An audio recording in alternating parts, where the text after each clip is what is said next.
Hello dear viewers, and welcome back again to Good Morning. And today we have a very special guest right here, and her journey as an interior decorator, a upcycler, and owner of a vintage and antique store started as a young girl in America. As she was immersed in the world of refurbishing and redesigning thanks to her grandparents, who instilled in the skills that she loves for breathing new life into old homes and furniture. Now, their mentorship laid the foundation for her passion, a flame that continued to burn bright even as she dedicated 25 years to the field of education. Now, let's welcome Kenya Purcell, Creative Director and Designer of Designz Interior, and welcome to the show. Thank you very much, and wishing you a Happy New Year. Oh, thank you so much. Yes. It is very wonderful that we're right now at the 31st of December, which is Yes. the New Year Eve. It's going to be a wonderful year, I think. Inshallah, yeah, there's a lot to hope for. Talking about that, how about your, let's say, last year's resolution? Did you get anywhere close to your goals? Well, they changed quite a bit of what we sort of expected and then where we went. But yes, I think once we got into, I did achieve quite a few of the goals that I wanted and have made new goals for 2026. All right, me too. I'm well, still planning a few things, but I hope I'll get there.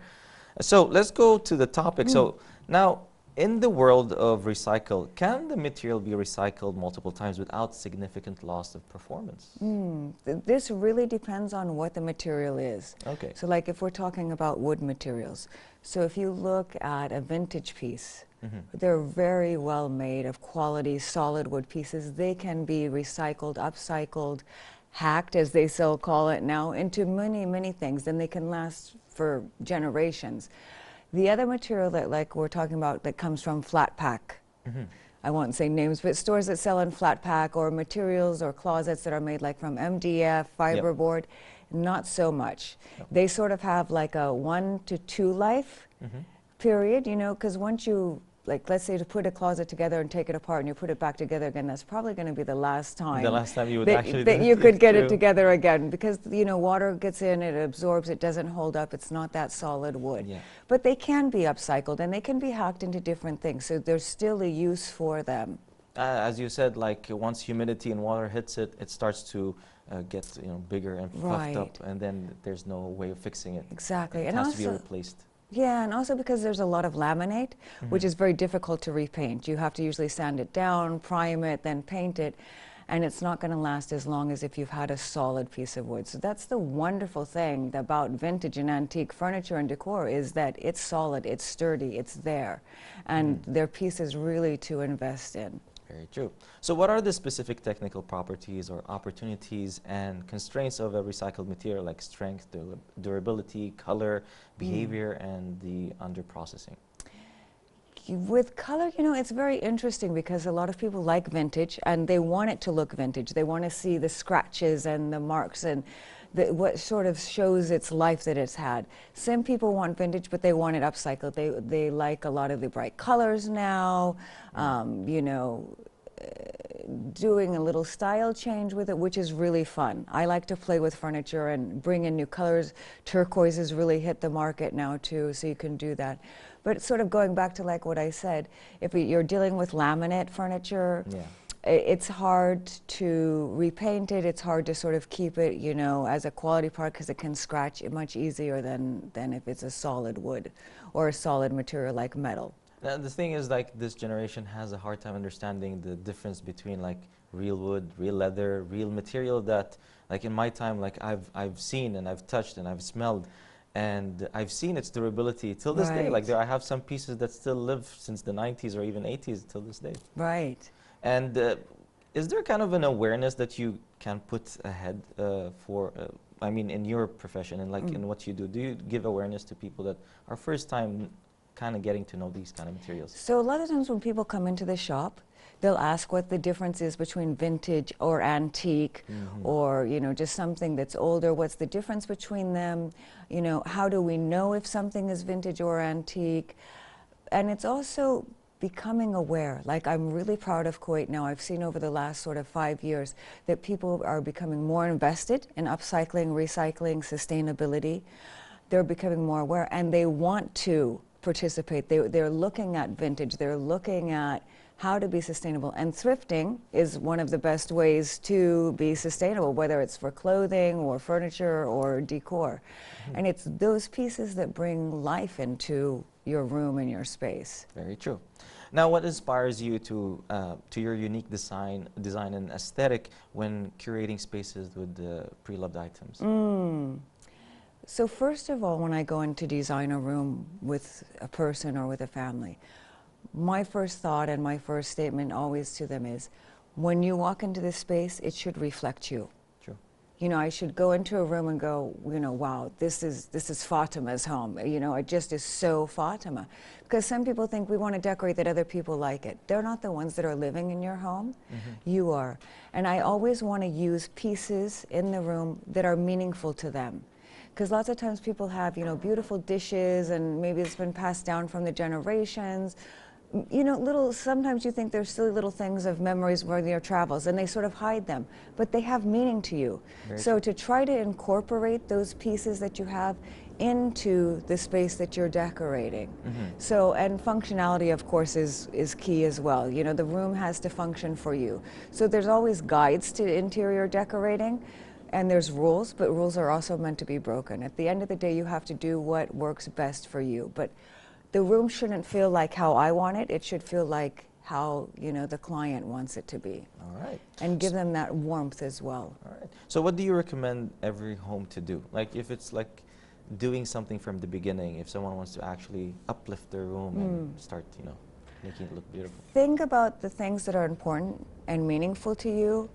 Think about what's the sort of ambience that you want in the room. Is this a high active room where your friends are coming over and you're playing games and cards and chit-chatting and it's really lively?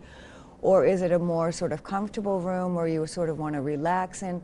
What are you using this room for? How does this room reflect you? What colors entice you? And also, I don't ever want to feel that a room is like what we say cookie cutter and paste. Like I went into a store, I saw a room set up and I'm like, I want it, I just buy it, I put it in my house. I feel there's no life to it, there's no soul, there's no history. So I think also every room should sort of have one antique or vintage piece and something black. So usually that one piece usually breathes life into the room. Right. And breathes the personality that you have and speaks about who you are and why you love this piece. And there's a story behind it. Yeah. You know, where did you get this? Did it come down through the family? Like I have, mashallah, I have my great-grandmother's china set that my great-uncle brought back from World War II to her. Wow. And so, you know, whenever we use these, and we use them all the time because that's what they're there for. But I think of my ancestors that ate from them and, you know, the stories that were told. So again, that's something that brings life to a room. Environmental responsibility, and how do you incorporate sustainability in it? So this is a big thing, and Kuwait has tried many times to start up like recycling campaigns, but I've never seen anything be able to sort of continue through, and I'm really hoping for that because we need to be sustainable. We only have one Earth. True. And it's going to tell us what it needs to do and it's going to do, but you know, for our children, our grandchildren, we have a responsibility to teach them of the problems that are coming and how to be sustainable, how to recycle properly, how to reuse what we have, because the landfills around the world are filled with furniture that is still good, that could still be reused or upcycled or hacked into different things. And it's not difficult, it's just the thought of, you know, how do we reuse it? You see a piece of furniture, you think, oh, maybe it's old, I can't use it anymore, but it can be restyled. And even when we're thinking of things that are new, using sustainable materials that they're made with. So like if you're getting a notebook, get a notebook with recycled paper. You know, get like in my shop I have cowhide leather chairs. They're made from sustainable cowhide. So the whole entire part of the cow was used, it wasn't just skinned and made for your chair. All right.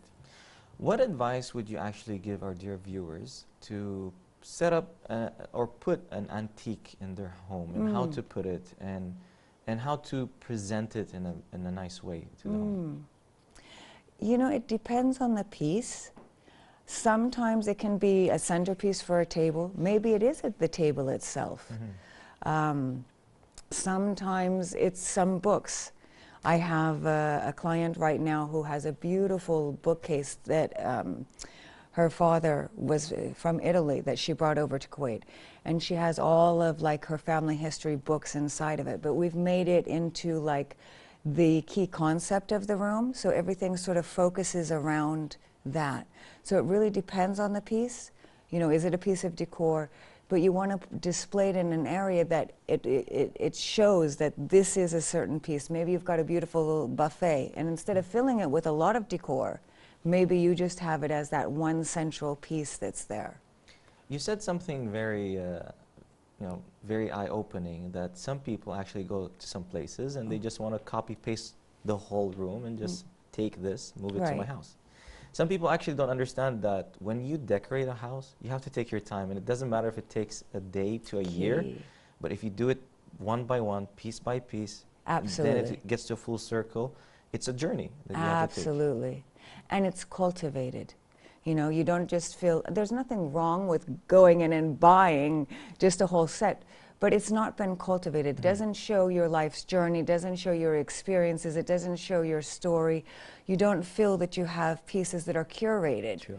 You know, that this was on this trip and this led, you know, into us going to another trip because of this, or, you know, I was at a store and I found this vintage piece that happened to go along. So there's no cultivation, and yes, you want to go into a place and feel warm, that there's a story there that people can talk about. There's history. All right. So could you share with us a memory where you actually had a project and transformed it using predominantly pre-loved items? Again, at the beginning of so the... yeah, do you have a story or a memory where you actually transformed the room or a space using predominantly pre-loved items? Yes.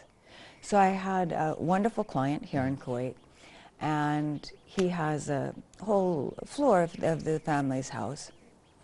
And he had a lot of pieces that he loved, but he wasn't getting them to mix together. He knew what color he sort of wanted. He wanted to do like a gallery wall, and he loved the pieces that he had, but he just couldn't get them, you know, to be cohesive and to work together. Okay. So working with the client, I always ask them to send me pictures of what inspires them, and it doesn't have to be furniture.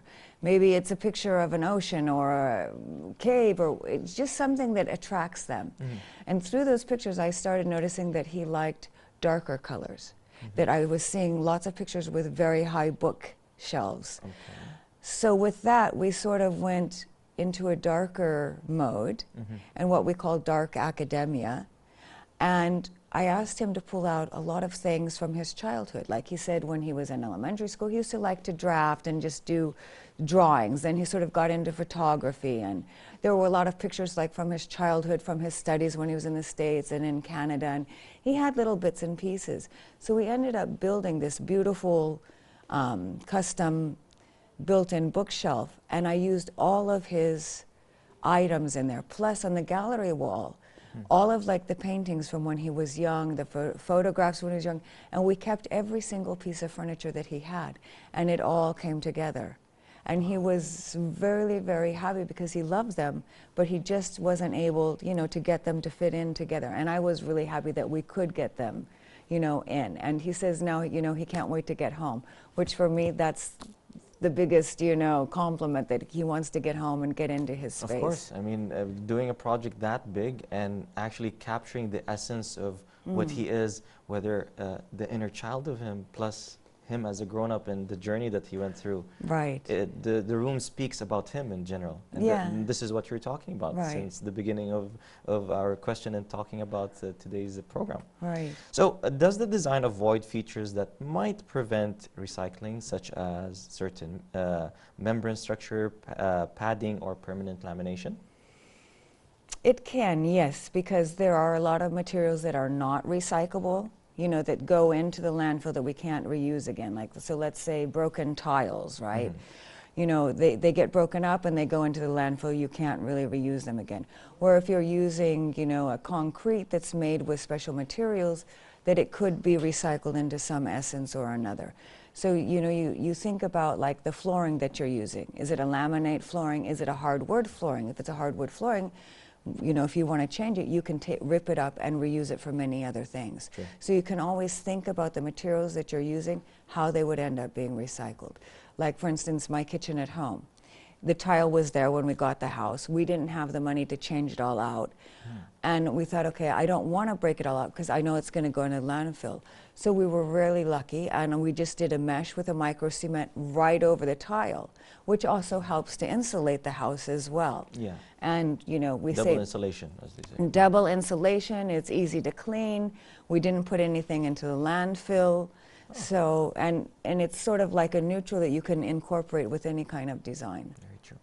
All right, thank you so much for being in this Oh, program. thank you. And you actually enlightened us a lot with your informative information. I don't know about that, but I hope everybody has a wonderful 2026, and I hope that everybody starts to think about sustainability as well. We hope the same thing for you. We hope that you have a wonderful 2026, Thank you. as you said, and we hope that you'll actually, this time, cover all the stuff that you want to do in 2026 and not miss a spot, as they say. Inshallah. All right, We hope thank you so. so much, Thank and we hope to see you soon Shukran. again. Thank Inshallah. you. All right, dear viewers, thank you so much for being here and seeing our guest, Kenya Purcell, a creative director in Designz Interior, and she actually gave us an amazing advices and also showed her stories and her different clients who actually appreciated so much her works. So, without further ado, how about we go take a break, and we'll be right back right after this.